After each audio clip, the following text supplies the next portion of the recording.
Hello, friends, and welcome to Sleep Tight Stories.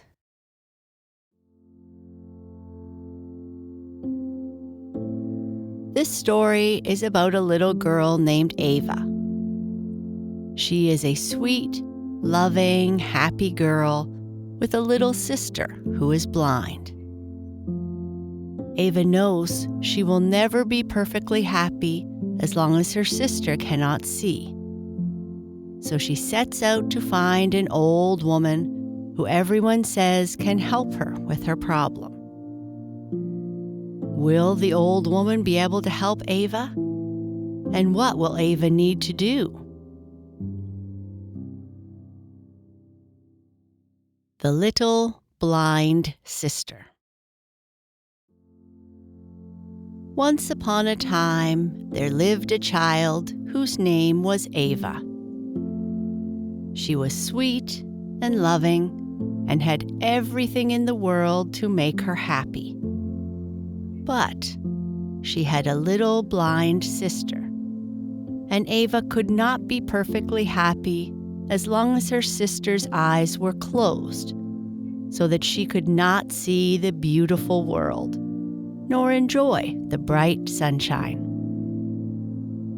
Little Ava kept wondering if there was not something that she could do which would open her little sister's eyes.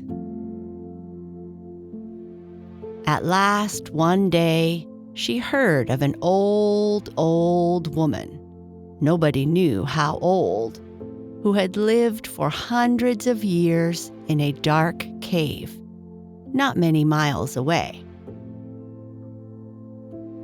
This peculiar old woman knew a secret enchantment by means of which the blind could receive their sight. The child, Ava, asked her parents' permission to make a journey to the cave in order that she might try to persuade the old woman to tell her this secret. Then, she exclaimed joyfully, "My dear sister need no longer sit in darkness."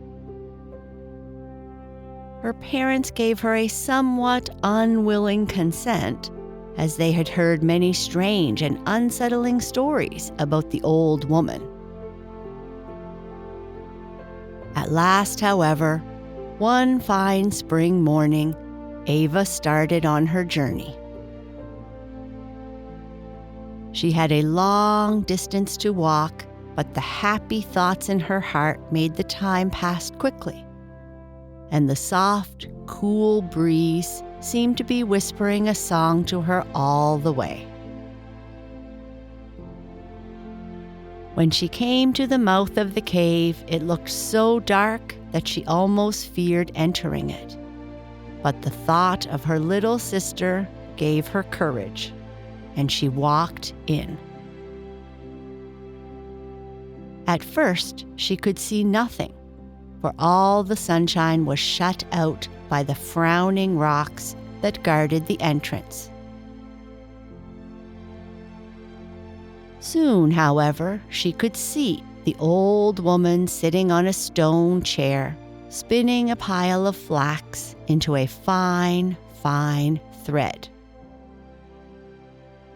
She looked nearly bent over double with age, and her face wore a look of worry and care, which made her appear still older. Ava came close to her side and thought, "She is so old that she must be hard of hearing." The old woman did not turn her head, nor stop her spinning. Ava waited a moment and then took fresh courage and said, "I have come to ask you if you will tell me how I can cure my blind sister." The strange creature turned and stared at her as if she were very much surprised. She then spoke in a deep, hollow voice, so hollow that it sounded as if she had not spoken for a very long time. "Oh," she said with a snicker, I can tell you well enough, but you'll not do it. People who can see trouble themselves very little about those who are blind." This last was said with a sigh, and then she scowled at Ava until the child's heart began to beat very fast. But the thought of her little blind sister made her brave again, and she cried out, "Oh, please tell me. I will do anything to help my dear sister." The old woman looked long and earnestly at her this time. She then stooped down and searched in the heap of the fine spun thread which lay at her side until she found the end of it.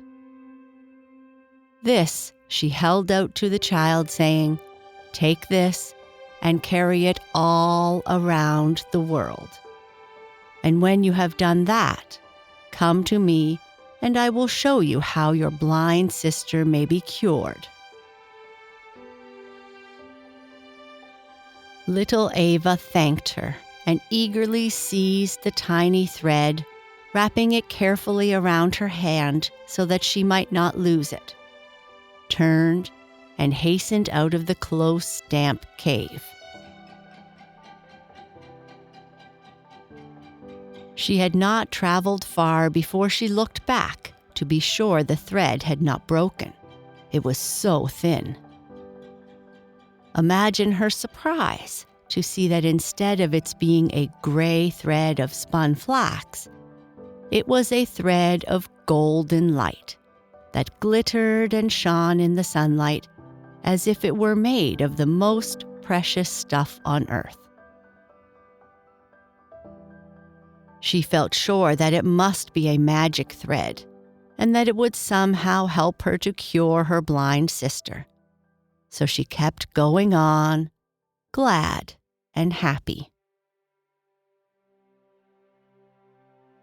Soon, however, she approached a dark, dense forest. No ray of sunlight seemed ever to have fallen on the trunk of its trees. In the distance, she thought she could hear the growl of bears and the roar of lions. Her heart almost stopped beating. "Oh, I can never go through that gloomy forest," she said to herself, and her eyes filled with tears. She turned to retrace her steps when the soft breeze, which still accompanied her, whispered, "Look at the thread you have been carrying. Look at the golden thread."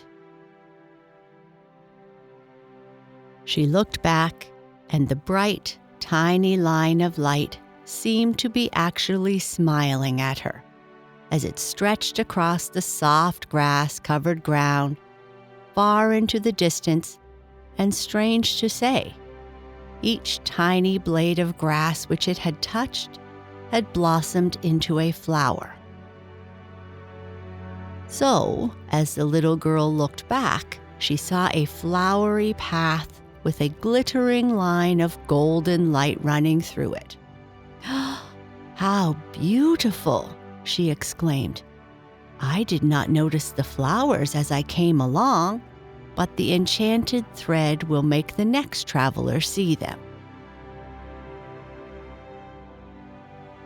This thought filled her with such joy that she pushed forward into the woods.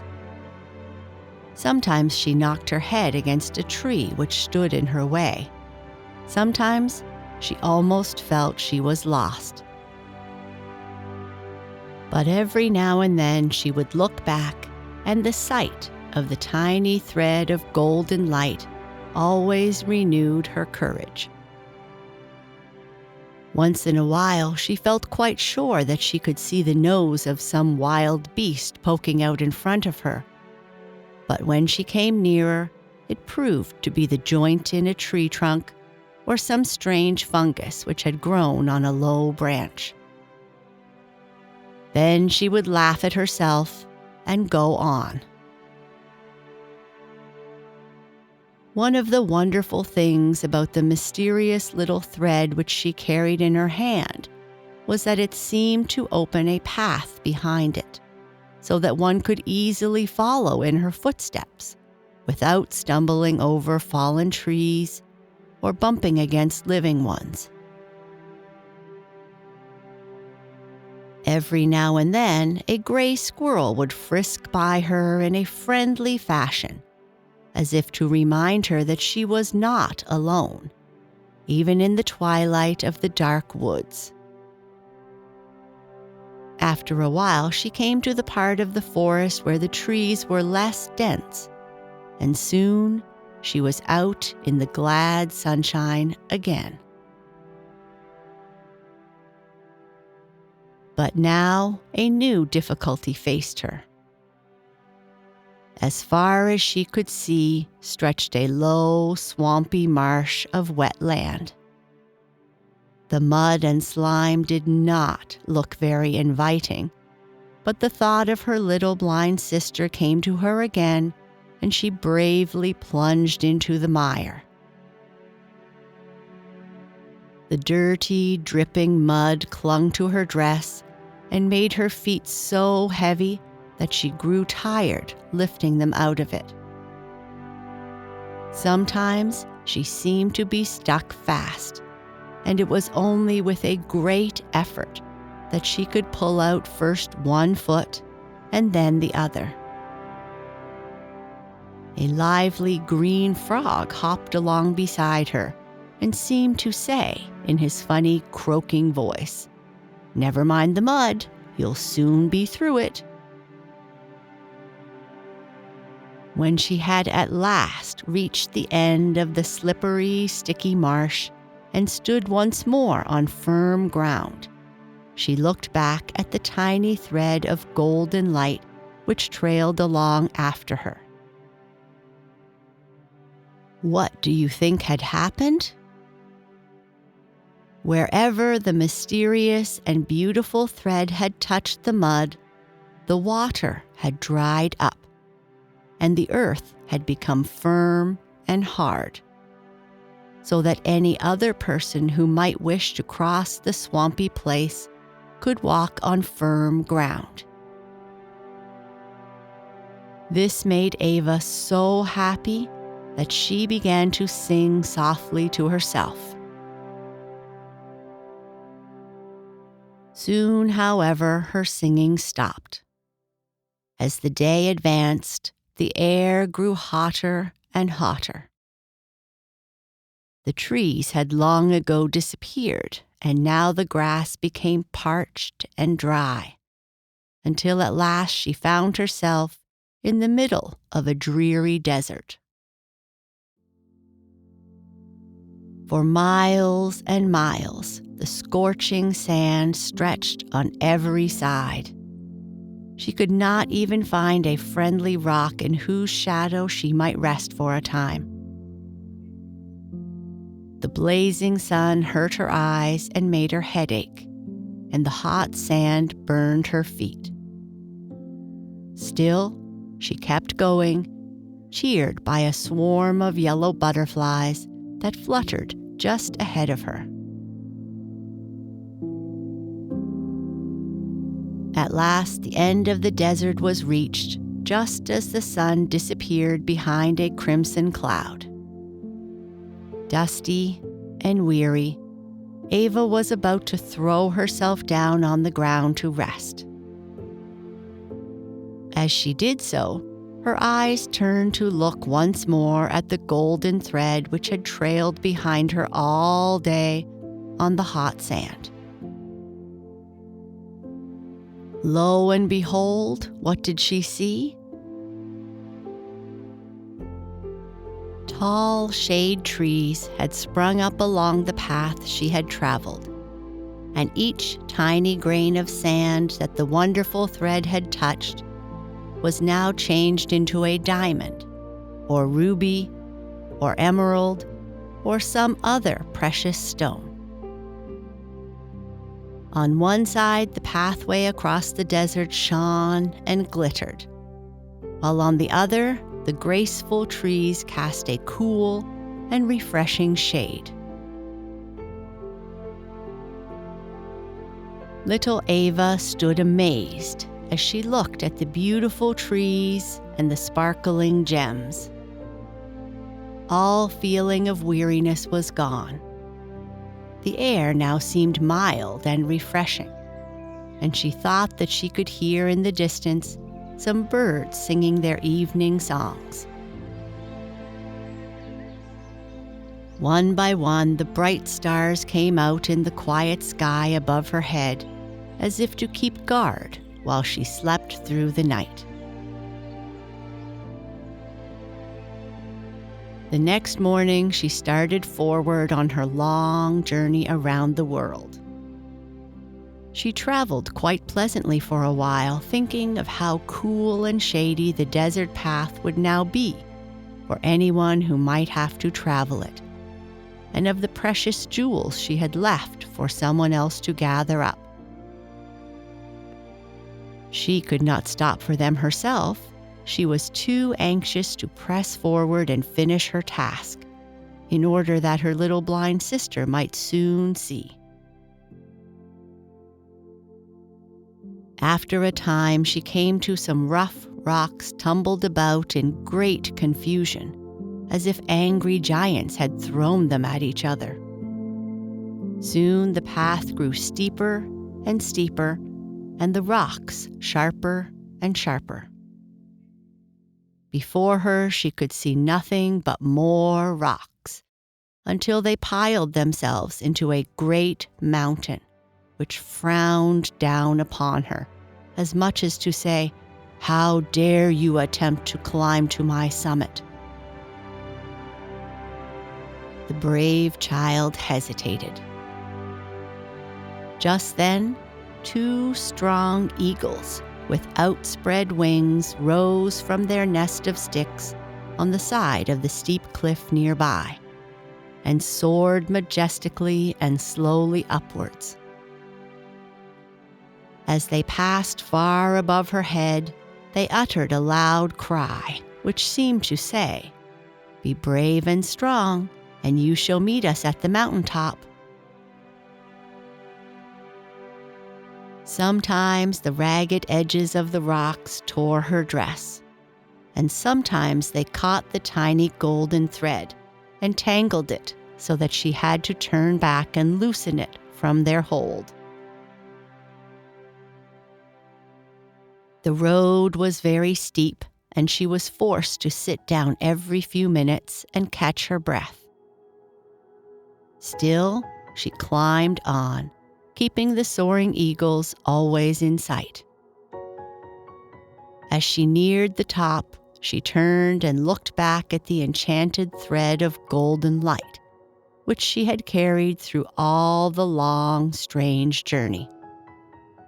Another marvelous thing had happened. The rugged path of sharp, broken rocks had changed into broad and beautiful white marble steps, over which trailed the shining thread of light. She knew that she had made a pathway up this difficult mountain, and her heart rejoiced. She turned again to continue on her journey when, only a short distance in front of her, she saw the dark cave in which lived the strange old woman who had told her to carry the line of light around the world. She rushed forward, and on entering the cave, she saw the old creature, almost bent double, still spinning the mysterious thread. Ava ran forward and cried out, "I have done all that you have told me to do. Now please give sight to my sister." The old woman sprang to her feet, seized the thread of golden light, and exclaimed, at last, I am freed." Then came so strange and wonderful a change that Ava could hardly believe her own eyes. Instead of the ugly, angry-looking old woman, there stood a beautiful princess with long hair and tender eyes, her face radiant with joy. Her story was soon told.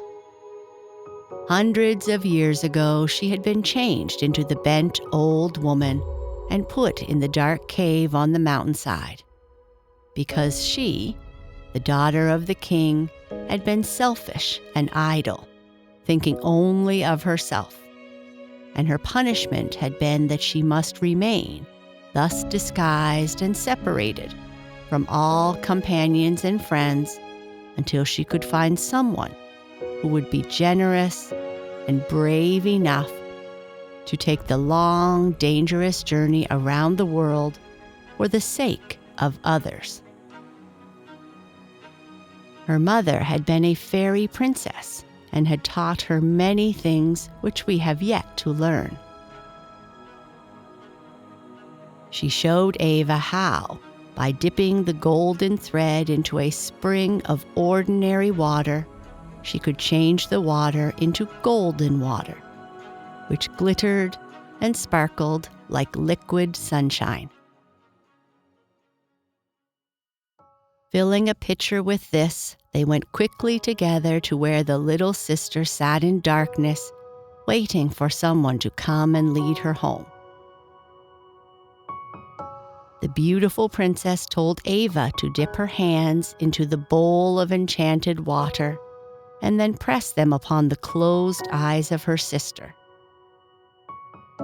They opened, and the little blind girl could see. After that, the fairy princess came and lived with little Ava and her sister, and taught them how to do many wonderful things. And that is the end of our story. Good night. Sleep tight.